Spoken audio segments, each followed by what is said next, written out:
The sound of pages turning means it's time for another episode from the Meredith Library Podcast Studio, bringing you the library's latest news, information, and fun. Good afternoon, Anna. Good afternoon, Matthew. Good afternoon, everyone, and welcome to episode number 34 of Check It Out at the Meredith Library Podcast Studio. We are ready to talk about museum passes today. Yes, and we're bringing this up because we have two new ones. That's exciting. Yes, it's very exciting. So we should let people know that we have a thing called a museum pass, which means that the public can reserve a pass for any of the institutions that we're going to talk about today. They can be museums or other fun local attractions that people want to go to. And the passes give people discounts or even free admission to some of the places. Yeah, it's a really great program. And if you ever think to yourself, hey, maybe I want to check this out, check your local libraries to see if you can get a museum pass, because why wouldn't you get a discount if you can swing it? Exactly. And we should thank the Friends of the Library, as we always do, because that is the organization that pays for these passes. Thank you, Friends of the Library. Matthew, would you like to go over the general procedure of acquiring a museum pass as a patron? Yes, it's actually very simple. We have everything on our very convenient online system. People just have to go to our website at meredithlibrary.org. And on the right-hand side, on the front page, there's a link called Museum Passes.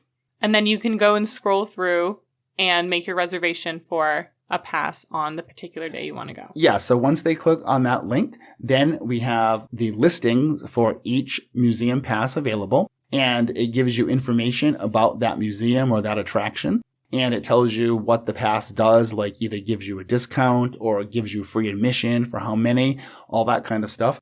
And it also has links with the website of the attraction, as well as the attraction's phone number.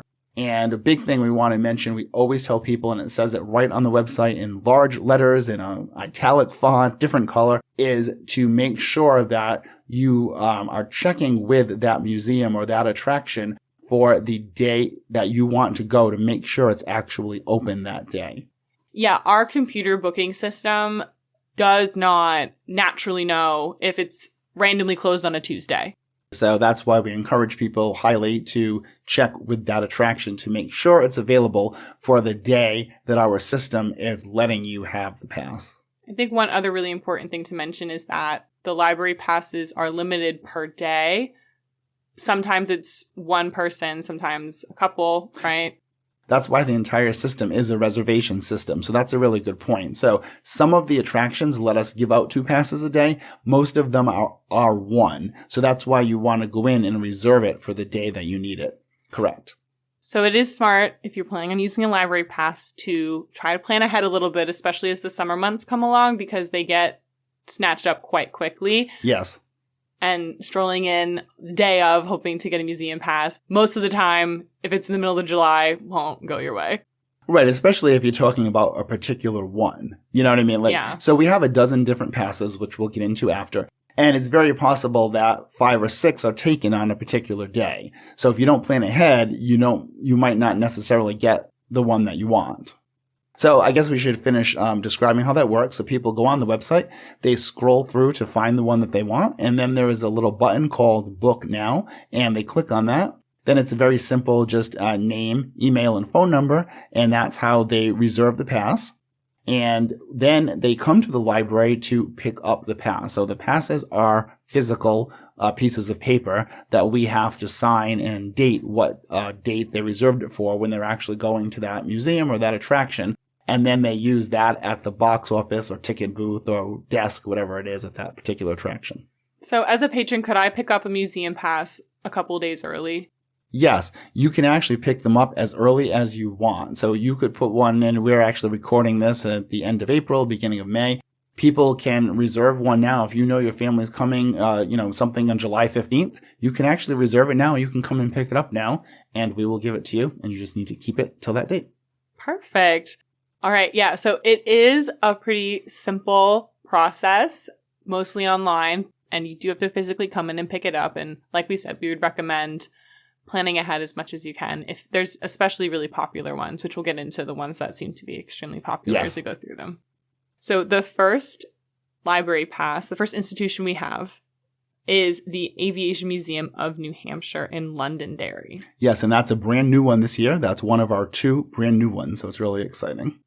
Yes, and it's a really good deal. You can get free admission for up to 4 people with our library pass. The next institution or thing that we have a pass to is Canterbury Shaker Village, which is in Canterbury, New Hampshire. Yes, I love going there. I've been there several times. Yes, it's a Living History Museum. Living History Museum, yeah. So there's people in costume, right? Yes, and people are giving you tours. There are guided tours of the place, which our pass covers. Because actually people can walk around on the grounds for free, but it's the guided tours that they charge for, and our pass gives you that for free, and I believe it's 4 people. You're looking at it right now, right? Yes, so 2 adults and 2 children. Okay, good. As well as a 10% discount at the Village Store. Fun. And the Village Store is really cool. They do a lot of handmade goods and stuff like that, which is really awesome. The next museum is Castle in the Clouds in Moultonborough, New Hampshire. Yes, one of, actually, and Shaker Village too, one of the really popular ones. We didn't mention that. So yes, those 2 so far are super popular. Yes, Castle in the Clouds. And what is the pass good for on that one? It is free admission for 1 adult and 1 youth, plus a 50% discount for 1 adult and 1 youth. So it's sort of BOGO. Yeah. Yep. And I've been there, and there's a nice mansion on top of a mountain, but also if you like to hike, you can hike up to the top of it, and there's a ton of waterfalls, which is really pretty. Yeah, they're really nice grounds, and there are horses you can see like by a meadow, and yeah, it's really cool. People get married up there, I think they do weddings. The next museum that we have a pass available for is the Currier Museum of Art in Manchester, which admits 2 adults at a 50% discount, and under 18 is free with an accompanying adult. All right, what's next? The McAuliffe Shepherd Discovery Center. Another popular one. Yeah.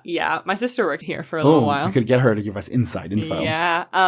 So it is a science museum, but obviously focusing more on space and physics.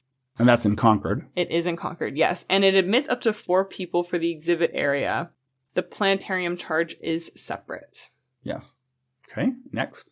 The Mount Kearsarge Indian Museum in Warner. That's our 2nd new one for the year, so that's also very exciting. So we're hoping people will be able to check that out.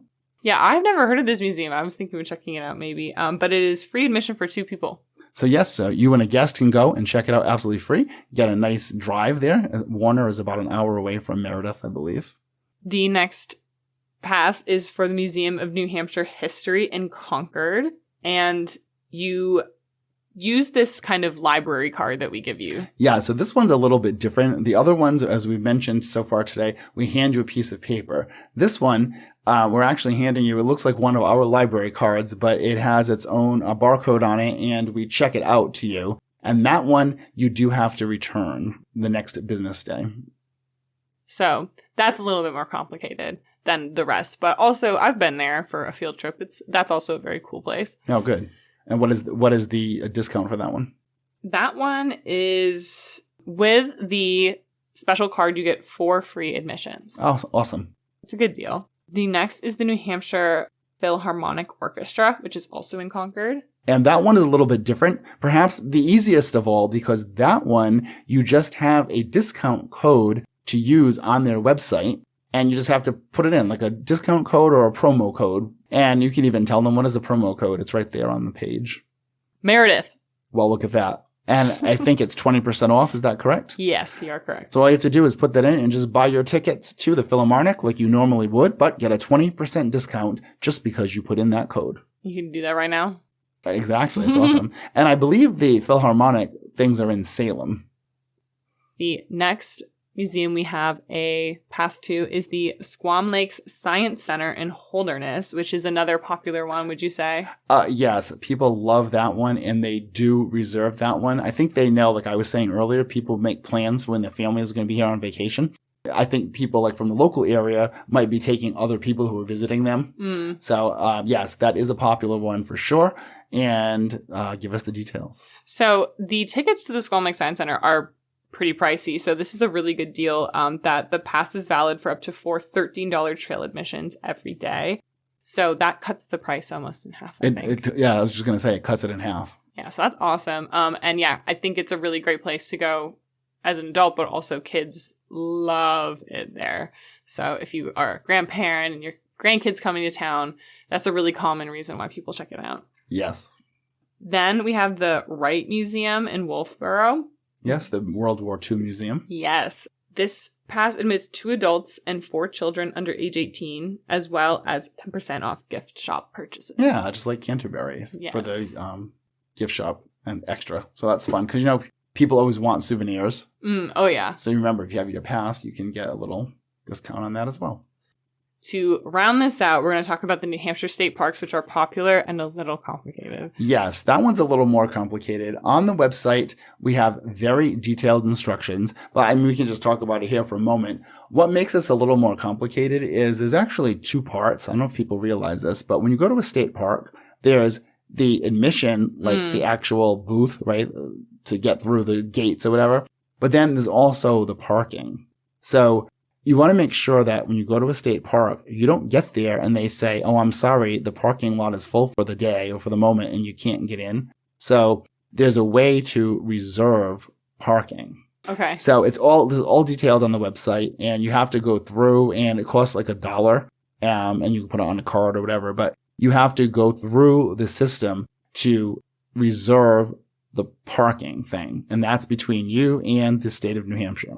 The other portion of it is actually not having to pay the admission fee to get through the gate, right? Which can be like $10 at places. I know they're all different depending on which one you're at, but yeah, I mean, it does make a difference. The pass does make a difference. And it's very important, though. There are a few state parks. I'm assuming it's because they are so popular that the pass is not valid at. Yes. And that is on the website. If you have it, you might want to mention them. Okay. So it's not valid at the Cannon Mountain Aerial Tramway, which is hugely popular. Flume Gorge would be the single most popular thing in all of New Hampshire. Yep. Hampton Beach State Park also gets absolutely mobbed. And then the Wallace Sands State Park. Okay. So those, what was it, 4 that you just read? It is not valid at those 4 places. We want to make sure people understand that, but it should be valid at other state parks. Okay. So then in order to reserve that, you're putting it through our regular system, and then we have to do some special magic in the background. Unfortunately, it's not just a piece of paper. We have a whole system that we have to use from the state to reserve that, but we can do that for people. I think we should probably warn people, though, that please do not come in to pick that up 5 minutes before we leave because it's a complicated process for us, and we have had that happen, unfortunately. And, especially if something in the system is going slow or not working right, you want to leave enough time for that to be able to be processed correctly for you. As a native New Hampshireite as well, this is definitely one of the passes you don't want to be picking up day of. Just like you said, even though there's parking and stuff like that, getting to one of these places in the morning is just the move you want to do if you can do it. Yes. Because it can just, especially in the summer, can get so crazy. So yeah, that's an overview of our museum passes, which are a really great way to get some culture, get out in nature, connect with New Hampshire and New Hampshire history for the summer. Yeah, and save money for the whole family because, again, either at half price or a lot of them are free. It really makes a big difference. And it could be the difference between being able to go to the attraction and not going at all. Or being able to get a souvenir. That's true. All right, Matthew. I think that is it for our 34th podcast episode. Goodbye, Matthew. Goodbye, Anna. It was a pleasure as always. Oh, yes. We will look forward to spending time with everyone again very soon on our next exciting episode. Bye. Podcast music titled Daytime TV Theme by Kevin MacLeod of Incompetech.com. Licensed under Creative Commons by Attribution 4.0. Podcast copyright 2025. Meredith Library Podcast Studio.